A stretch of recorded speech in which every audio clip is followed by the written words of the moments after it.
Kështu që në këtë kuadër, gjithë kjo lëvizje propaganduar si sukses është në ata personazhe të cilët historikisht në çdo kohë dhe në kulmin e 21 janarit të Berishës ishin ata që bënin deklarata mbi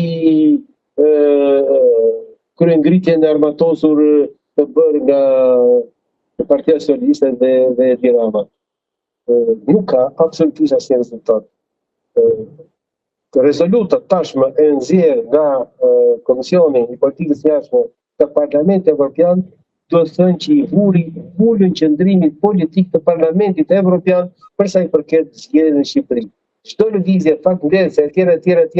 Është lëvizje mboshllëk, sepse Komisioni faktndese bëhen përpara se dalë rezolutat dhe mbi to ndërtojnë rezolutat. Por nuk mund të dalë rezolutat dhe pastaj themi di si është puna, të mbledhën me ca fakte. Komisioni Evropian përfundimisht e kanë Parlamenti Evropian përfundimisht e kanë mbyllë çështjen e zgjedhjeve në Shqipëri, doli me qendrim zyrtar të miratuar tashmë nga komisioni i cili është komisioni kompetent në Parlamentin Evropian për politikën e jashtme dhe për sjelljen e shteteve aspiruese për të qenë antar në Bashkimin Evropian. Kjo quhet e mbyllur tashmë. Çdo lëvizje vazhdon të jetë në kuadrin e betejës që bën Berisha, është betejë më vjen keq, por është një lëvizje në mboshllëk e tij. Është betejë që tashmë e mësuar, por në këto momente këtë betejë Berisha e ka shumë më tepër jetësore se në tjera raste të tjera, sepse humbi 4. Tani të kuptojmë gjë se me tretë si do të pranohet mandati 4 i Ramës.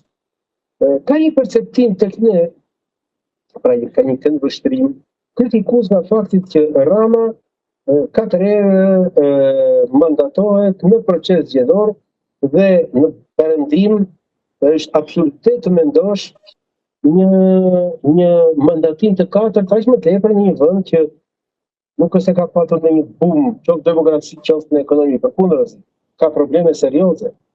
Dhe është një qeverisje e cila ballafaqohet me probleme serioze deri më tashmë për sa i përket korrupsionit dhe për sa i përket ndihmës sociale etj. Ka probleme shumë. Dhe kur ti thua si ka mundësi që mori mandatin e 4 me drejt thua në perceptim që ka diçka që nuk shkon në këtë rast.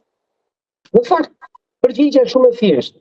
Nëse Rama ka qenë 4 herë i njëjti person, 4 herë ka qenë kundërshtar i njëjti person. Pra, ne nuk kemi mandat të 4 të Ramës, se do thojë mandat 4 Ramës, kur mandatin e parë kishte Berishën përpara, mandatin e dytë kishte Bashën përpara, mandatin e tretë kishte Yllia Tabakun në organizim të ri politik partisë. Në mandatin e 4 që po diskutojmë tani kishte edhe Kolliçi po them. Por e vërteta është që në të 4 zgjedhjet që janë bërë përballë Ramës ka qenë gjithmonë Berisha. Pra nuk është mandati 4, por është fitoria 4 e Ramës ndaj Berishës. Dhe parë këtë vështrim, logjika është normale. Po. Edhe 124 të jenë proceset, gjithmonë do të fitojë Rama. Sepse Kandari ka qenë përballë Berishës dhe Ramës këto zgjedhje. Tani nuk ka arsye pse ta mohojmë të fakt sepse e certifikoi populli shqiptar. Rama është shumë herë më i mirë se sa Berisha. Qytetari pas 4 ndeshjesh, pas 12 vjeç qeverisje me problematika, të ballafaqohet dhe të marrë zgjedhje plebiscitare, do të thotë jo se ky ka manipuluar të 4-tën, por sepse niveli dhe reputacioni dhe perceptimi dhe imazhi i popullit shqiptar ndaj Berishës është kaq katastrofik sa Rama qëndron në mënyrë plebiscitare mbi Berishën. Qofse kjo gjë do të perceptohet në Partitë Demokratike, në militantët e Partisë Demokratike, në strukturat politike të Partisë Demokratike, atyre në kuadrin e Ramës deri tani, sepse do të themi edhe diçka tjetër, që Rama nuk ka për të vazhduar kjo që është.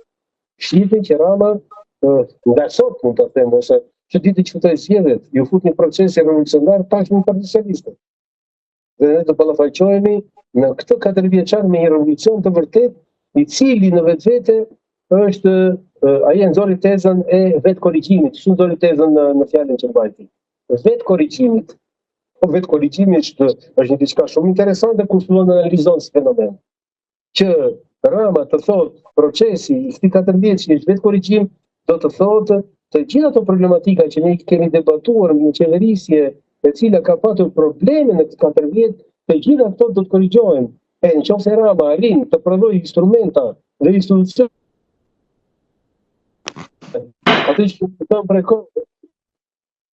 Atëherë me të drejtë mund të themi që po, Rama edhe 4 vjet tjera meriton që të jetë në krye të këtij projekti. Nuk do jetë Rama këto 4 vjeçme që ka qenë. Rama ka treguar që është një politikan absolutisht inovator. Nuk keni parë Ramën 3 herë. Presim që ta rishpik veten sërish për herë të katërt. Jo rishpik veten. Rama i është. Po Rama është dinamik. Rama ndjek momentin dhe në çdo kohë prodhon. Dhe prodhimi më i madh i Ramës do të jetë një revolucion i vërtetë, qoftë në administratën politike, qoftë në administratën ekzekutive tashme. Dhe në qoftë se ndodh çudia që revolucionin brenda vetvetes do ta bëjë opozita për të paraqitur me fuqishme, opozita vazhdon mbetet konservatore, do mbetet e kalcifikuar në flamurloke shok. Rama në tia, bravo i qoftë, e ka kapur momentin, ka një moment shumë oportun tashmë sepse mori zgjedhjet në mënyrë plebiscitare. Dhe jam i sigurt që kur të flasim pas 1 muaj bashkë, ose pas 2 muajsh, por maksimumin shtator, po nuk mendoj që ai do pres deri në shtator, do ta bëj procesin tani, ne do shohim një qeverisje tjetër ose themi ore, jemi në qeverisje të Rama, apo jemi në qeverisje të re. Dhe këtë gjë mund të bëj vetëm Rama. Po ashtu me atë dellën e vet që i themi në shpeshherë. Të falenderoj shumë zoti Meçen. Kënaqësi.